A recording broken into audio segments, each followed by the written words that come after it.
My name is Jesse Jackson, Ogolla, and this is Rory. And like usual, we bring you the best conversationalists, the best guests. And as usual, I'll let him introduce himself. Take it away, my brother. Thank you, Jay. My name is MUNENE, a software engineer, graduate ALX Africa, and I'm pleased to be here. For sure. Yeah. I think we don't play outside enough. Yeah? Yeah.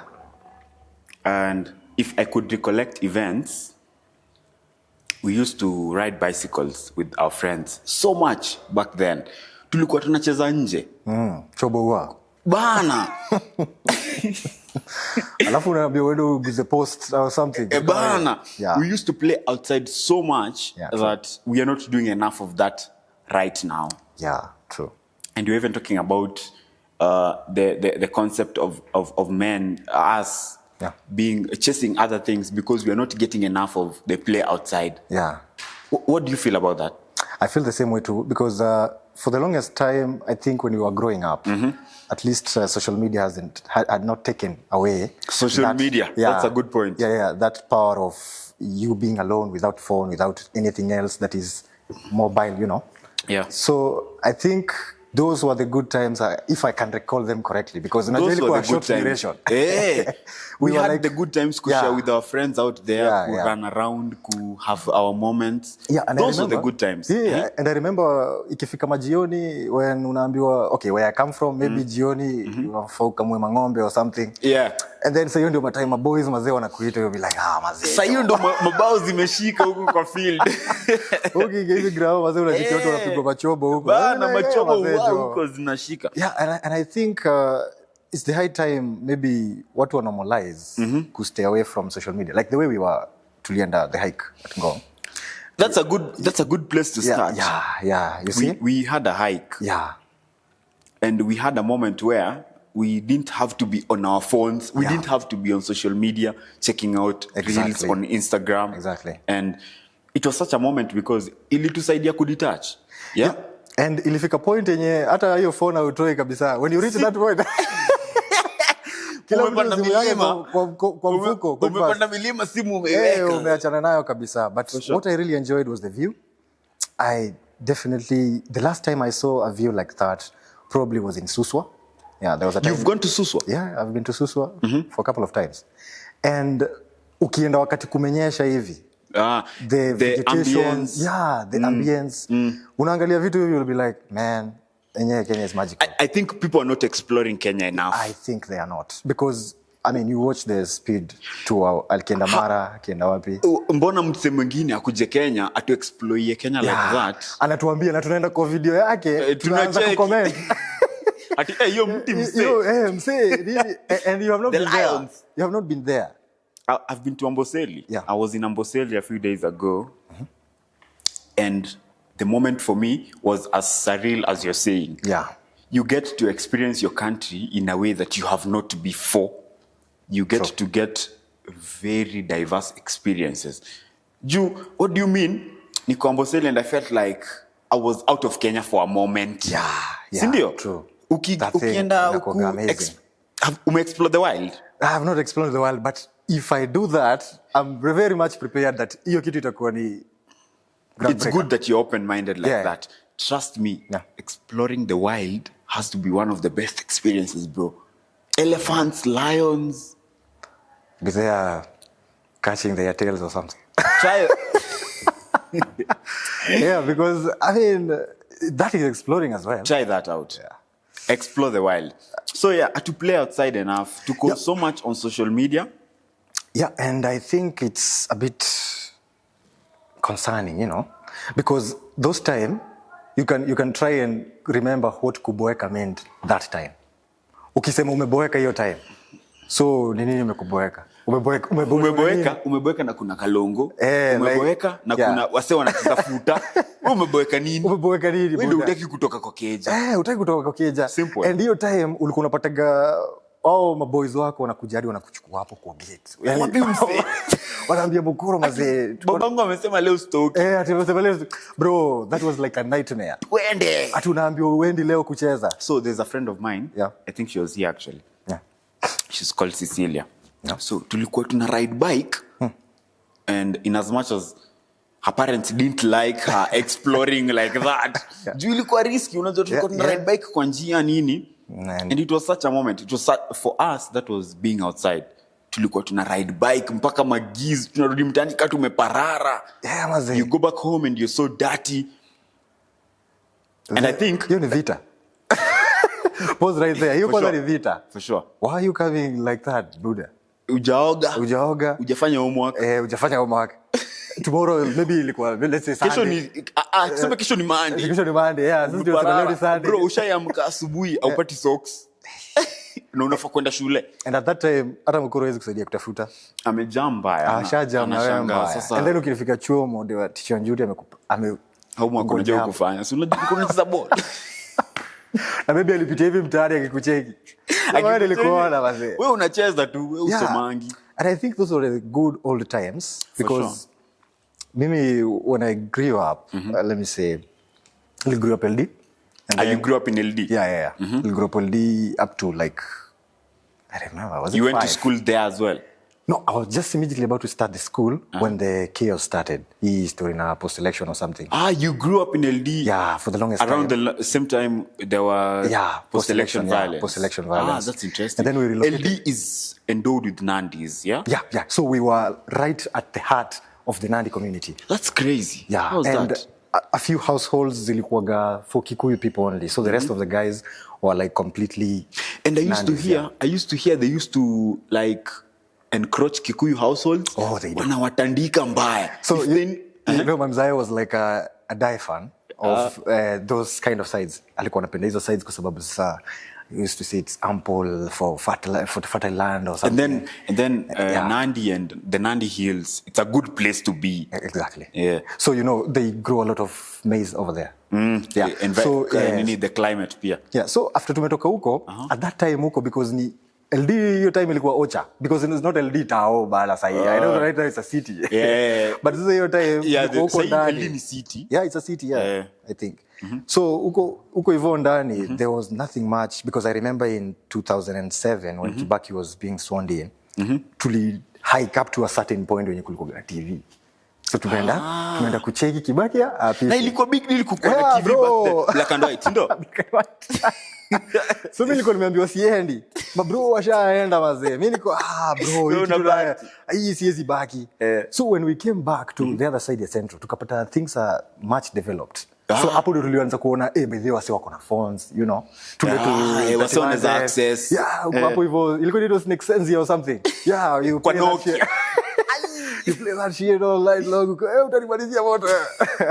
Yeah, and then that's how it used to be. But I really maliza charging na kumaliza kucharge. I really enjoyed those time because there was no much hata social media. Maybe usikize radio. Unajua radio ni mzae kwanza. Tuanzie hapo. So anaisikiza Masainda baadaye. Wakati ameweka on saa hiyo ndio mnasikiza. Kila akupate hapo unamaliza moto na jioni kuna ngoma zako. Unasikiza hapo mangoma. Ilikuwa vita ingine deadly wezi wezana nayo. So I think we have missed the old good days. Again, I was nilikuwa mimi natoka Rongo. Rongo, where is Nyanza. Rongo is in Nyanza. Yeah. Rongo is in Nyanza. So Nyanza is like Homa Bay, Kisii, Kisumu, Migori. So Rongo iko Migori County. Yeah. So I come from Rongo. Yeah. And I would confidently say na feel more grounded nikiwa mtaani. Juu memories zangu zote ziko huko. I feel more connected na get more perspective when I'm in Rongo. I feel more attached and everything makes sense when I'm back there. And that is why I have to say I'm proud. Niko proud kukua na accent. Yeah. Kukua na accent ilikuwa big deal kitambo. Like wewe uko na accent aje? Mbona uongei kama watu wa Nairobi? Budarada. Yeah, watu wa Nairobi wanasema budarada. You know that saying ile 2000 or something? Yeah. Early 2000. Rada. In 2004 you say rada for sure. Maze. Yeah, so uko like when you have an accent, it feels different. Because I came to Nairobi in high school. I went to Lenana school. So I came to Nairobi. Lenana school. The Lenana school. It's in Ngong. It was such a moment for us to go to hike in Ngong. And actually, you still live up with So I went to high school. So nilikuwa na hiyo situation, yeah? I'm in high school, but my whole life, I spent it in Rongo. In Rongo, yeah. Na Rongo, it's like, si tao hivyo sana, ni shags kiplani. Ni shags tu, yeah. Mi my whole life nimekuwa mtaani. Yeah. And that is where I find my grounding. Nimekuwa mtaani my whole life, and then here is high school. Nimekuja high school. Tena is like close to CBD or maybe at CBD. So kuna so much judgment going on. Watu wako like, uni nani, ndo mgani. But today when I think about it, I feel like that was really just the natural me. That was the person that I was. Yeah. So unafilaje about the connection that you have? Again, it's so interesting that you're from. So originally.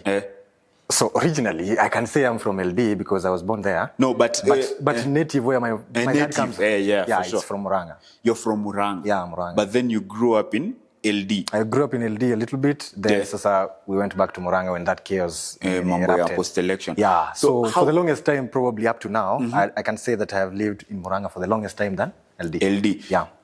I want you to draw us a disparity and tell us where the lines connect between you growing up in LD and where you grew up in Muranga. And the experiences. So just draw us the parallels between LD and Muranga, because LD is not your native place, but Muranga is your native place. So you need to draw a parallel between. It's like a difference between the two. Ebu tell us what it was like. Well, for LD, because remember again, nilitoka huko when I was like close to kuanzia shule. So as you can imagine, that is not like a full-blown like a teen mwenye atakuwa najua successive events or something. You can't tell. But at least there are few instances wenye nilikuwa nakumbuka, kama for example when we used to run away kumekujwa or something. Of course, kuna experience. And then tunaambiwa false alarm tunarudi kwa keja. Mzako, hii itaisha tu. Hizi mbwembo zitaisha. Haziishi. But what I can remember correctly was that place was so native, naweza sema.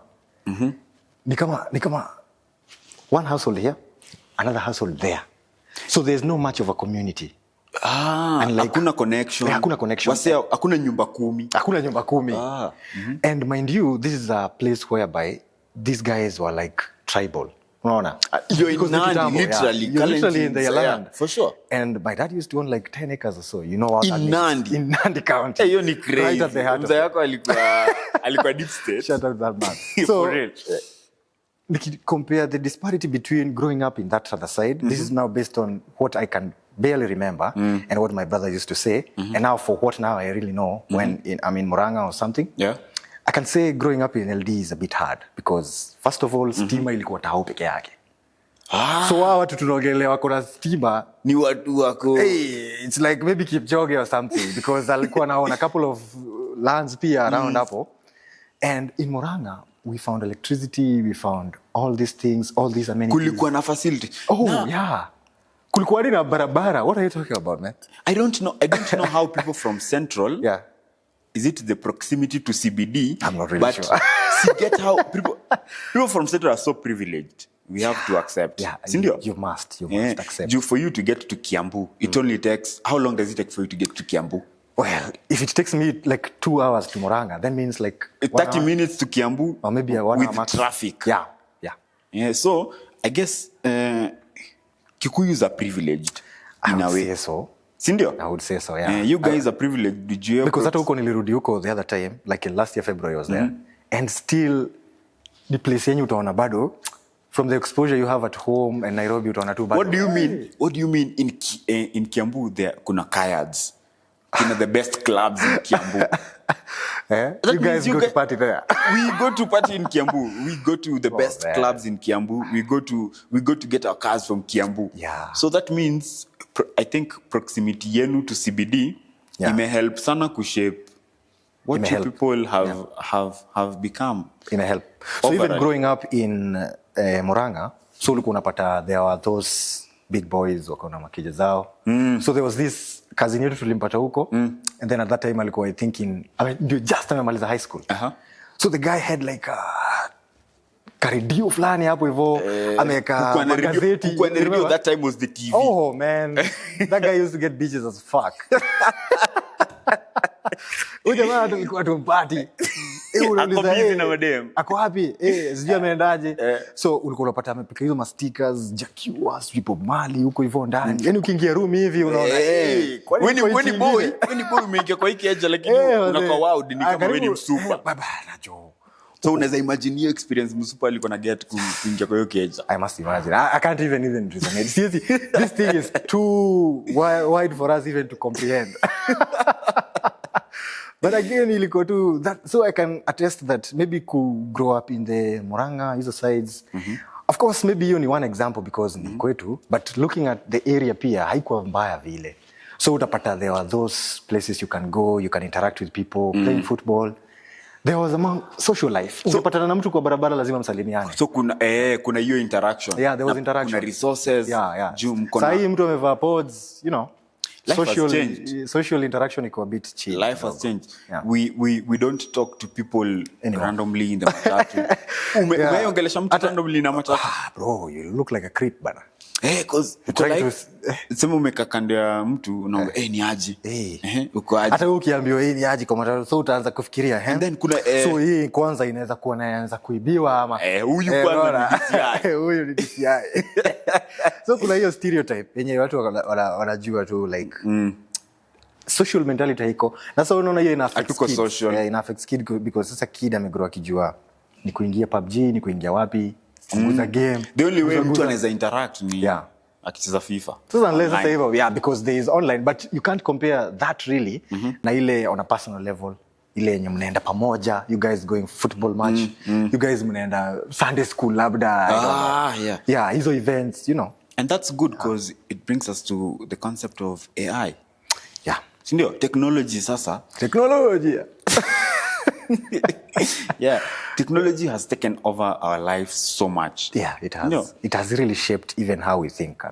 Sahi kila mtu unafikiria tu how can you do things with AI. Sahi ni kuprompt. Ni kuprompt too. That's the thing that yenye ni kama inakula. And being one of the guy niko. Yeah, you're in software. Yeah, so you're exploring AI to its maximum. Yeah, I can say so. I'd like for you to tell us what are you guys doing with AI and what are you guys not doing with AI? Well, I'll start with what we are not doing. That's a good place to start.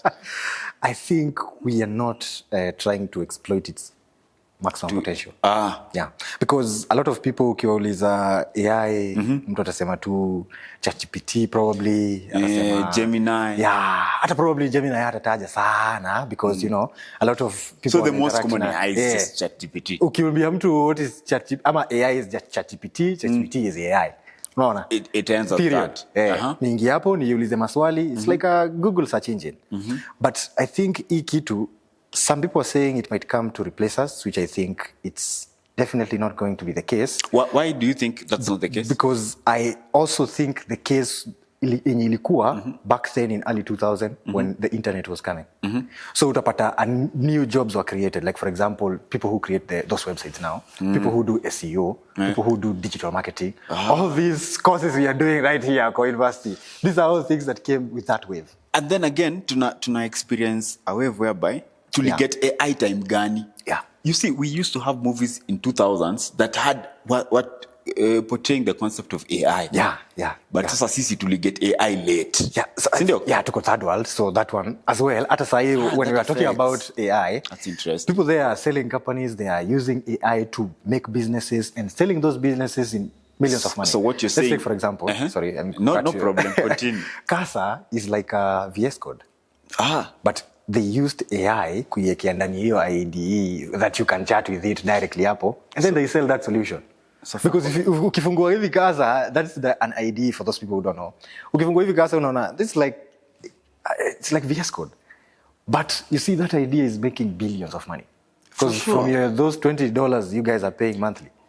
So man. the conversation with first world countries is that they already implemented, they already settled. AI is already incorporated. But sisi conversation bado tuna have as a third world country. So whether zinakuja ama hazikuji. Exactly. So you want to tell a 60-year-old dude in NSSF to do some AI kind of thing pale kwa... That's a good point. Sasa, unafaa uambie mzee wako sasa 40 years akifanya paperwork. That guy is not going to comply. Hata comply.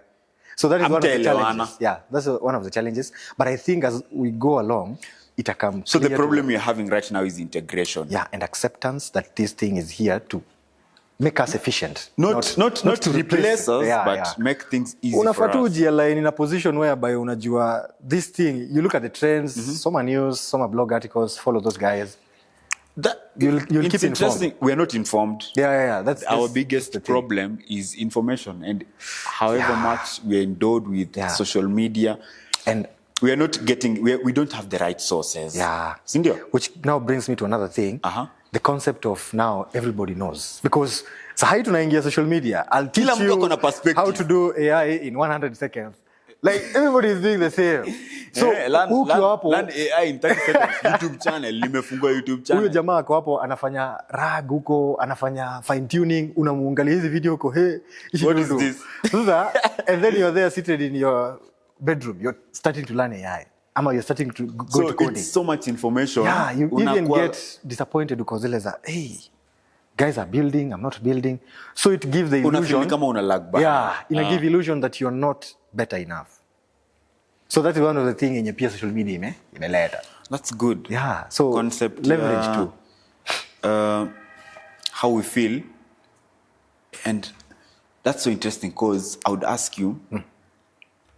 We went to uni together. Yeah. We shared class for the greatest part of it. Yeah. And it was always just units and studying and exams, and at the end of the day we get results and we come back to refresh. Exactly. Reset, rewind. Yeah.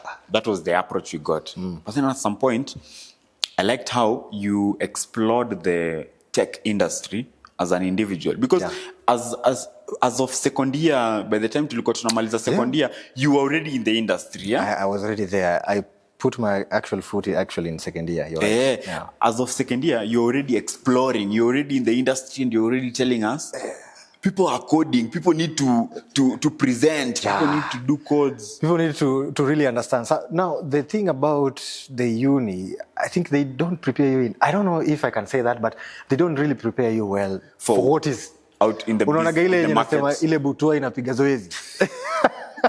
Niwe inakupigia zoezi. So utaingia hapo intern unaambiwa, unaona server, sijui nini. You'll be like, hizi vitu zilikuwa wapi when I was whatever we are learning is not practical. You find Sorry to say. Exactly. Vitu tunalana. Yeah. Unless now sasa you have someone, or maybe unajua pia watu ni different. Like for the longest time JQuat imekuwa ikitoa some of the big tech gurus. Ukiangalia tu mzee hivi unasikia mimi JQuat. The guy who came up with I think M-Pesa was from JQuat. And it's funny you mentioned M-Pesa. Do you know the latest invention M-Pesa is having? Well, I don't. I'll let you know. So M-Pesa, this is quite interesting. M-Pesa is having M-Pesa is having a situation. It is called Shiriki Pay. Sasa M-Pesa wame-enable you can transact with someone else's account. What the fuck is that? So M-Pesa is bringing that on board, and that is so crazy. Yeah. So Safaricom has rolled out Shiriki Pay. So tuseme wewe unaweza piga ma transactions with your dad's wallet. For example, your dad's M-Pesa wallet in this case. That is what M-Pesa is working on right now. You can do transactions with someone else's wallet. And the money goes through. You want to pay for something in the supermarket? Una prompt. So I think your dad. This is how the system is laid out. Your dad say ni kama unajua venye mtu anaweza weka mtu kama beneficiary kwa loan. Kwa nini kwa assets zake? Next of kin or something. Exactly. Sasa you say anyone anaweza kukuweka hivyo. Unaweza weka hata demu yako. So those ladies with the sponsors is going to be easy. Haitaji kutumiwa hizo do sasa. Direct, lakini sasa watu wako busy mapema juu. Ana flash to sponsor. Sponsor anasikianga tu 100,000 iko. Lakini unaweza overquote probably. Like yeah, so what M-Pesa is doing right now is you mention someone and then you quote them as someone who can work as a beneficiary for you from your account. Yeah. It's called Shiriki Pay. Yeah, so tuseme kutoa. Ni kutokana. So yeah, unaweza uhitaji kuprompt as long as mention kama beneficiary, unafaa kwa wewe as a person unajua spending habits. Mimi najua spending habits zako ndo ni kumention kama beneficiary in my Shiriki Pay. Yeah. Najua how you spend and what the so that's crazy. Actually I remember the same thing you're talking about. I think the news zimetokea very recent, ndio. But there was a time tulikuwa, I think was it MCSK show in KCC. So there were Safaricom dudes there and I managed to talk to a couple of them. And they used to tell me that as something like an idea. So I didn't know that these guys gonna actually they've implemented it.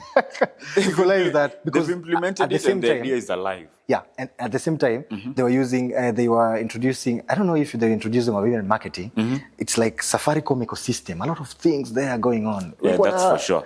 Got a lot of things up, I think it was Safaricom business or something. Yeah, so sahi unaweza, if you're related, I can say, so you Nash, you can go out there and make payments from my account. As long as I have quoted you as a beneficiary in my account. So there has to be that consent. And then again, of course, there's limits to that spending. So I can set a specific limit. And so consent. Like you said, it's going to be easy for the shories and the papas. So we are in trouble because now tumeokotwa design ingine baby. Maze, unajua sisi mayangins, maze, ukieka msupo wako kama beneficiary, inabidi amepigwa hapo na no funds. Hapo utakuwa unapata zile, you see the way you get zile notifications the card has been debited. Credited kila saa. Credited. Alafu inafika point, it's not like you have all that money. So I think it need a lot of consent because speaking of consent, for sure. Speaking of consent, you saw what Jirok did with those women in Twitter. Who? Jirok. I haven't seen that story. Maybe Grok. You don't know that there was Grok. That kind of umenipoteza venye umeita Jirok. Mimi najua Grok. Well, ni kama there is a tool people call ulienda kindergarten wapi? Watu wengine wanaita Nginx. You see, it's like the same thing. I don't know the pronunciation. Potato. Hiyo kitu imekuja through the other day. How can I even know the pronunciation? So there's a lot of conversation around Grok. Yeah. Grok ni now they did us that Grok. Yeah, dress someone. Yeah, so there was that case in ilikuwa viral that 2024 to 2025, I think that period. So these guys used to tag Grok Apple. At Grok, remove the top. And that thing was cooperating like nonsense. Una kitu inatoa na ina repost hapo quick fast. And then now, of course... that is how technology is working right now. Exactly. Now, so a lot of women were there, consent. And I was like, yeah. So, is there ethics to AI? Are we talking about a situation where we have AI does not have ethics? No, we can't say that. Okay, because this is a machine. This is not human.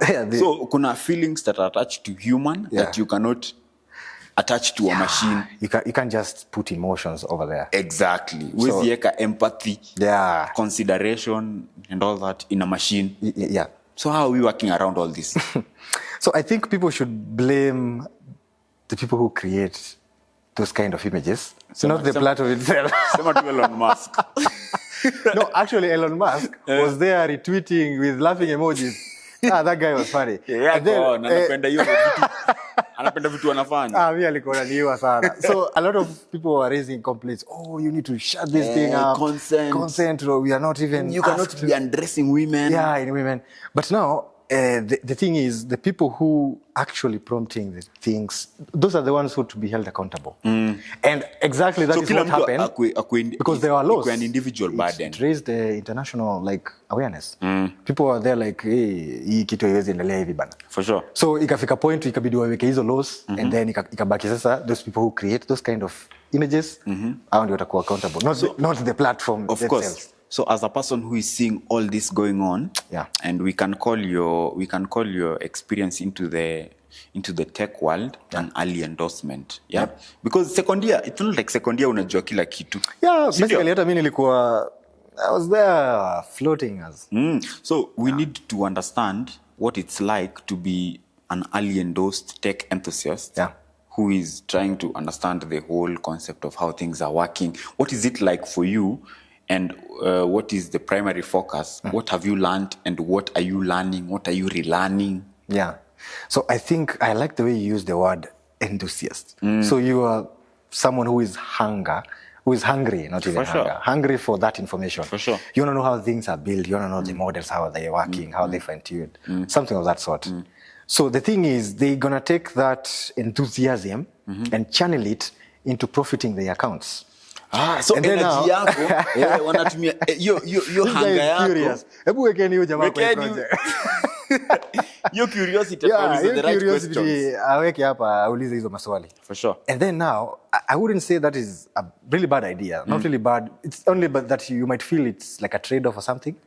But at the end of the day, you get what you want. You must have a strategy. Trade-off. Yeah, you must. Wao wana benefit, huyu ana benefit. You're taking the skills. Yeah. So ukitake the skills, wakikuwa kwa hizi projects, wakikuwa happy, try as much as you can to learn these to learn things. Implement them on your own. Try to, yani hiyo enthusiasm iendelee. Usi because you see your energy. Yeah. What could be a reason for downplaying your psyche? Nini inaweza fanya u backslide in terms of energy uko nayo in the workforce, in the tech world? What brings you back? What takes you forward? So ushaisikia hii msana daisha tech iko na do. So there's so much conspiracy around that. Nataka nianze kucode nipate pesa, remote jobs. Remote jobs, you know. So what if, because you are directly looking at the results. Yeah, so what happens when you see money, but between you and money, what needs to be done? Exactly. That's a good concept. So you find that sasa utaingia hapo, you want $1 million project gig. How are you gonna get it? These guys have been there. And you're not built for that. Yeah, 10 years in the industry. Experience. That guy is like a senior full stack engineer. Jamaa ameunda kila kitu. Yeah. So unaona itakuwa ngumu kucompete na waseka wao. Sana. But if you take that as an advantage for you to learn and try as much as possible also, to have it should not be something that puts you down. Yeah, it should not be something that puts you down. Yeah. Actually, it should be like a catalyst to what you wanted to achieve. It should propel you. Yeah, it should like tuende. That's a good and place. Of course, ikifika ni hapo itakuwa ni kitu fiti because so yeah, again, whoever is exploring whatever in the tech world, there's enough for everyone. Yeah. Kila mtu there are a lot of resources, a lot of YouTube videos. And with tech, it's easy. Unaweza ingia to YouTube as long as you say who does not have access to internet.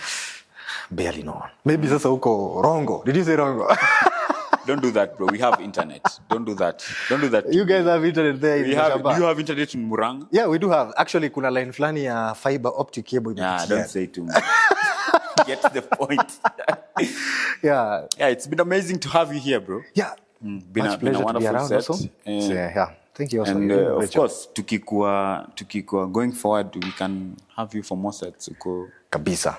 So make sure una learn. Make sure uko kwa industry, you're getting so much more. Yeah, you guys will loop you in. Don't worry about that. I'll share the information. So ukikam, you give because we need to know. You guys are hungry for that information. We are hungry. We are enthusiastic. Thank you so much. Good to have you, bro. Thank you. This is Rory, and that has been my time.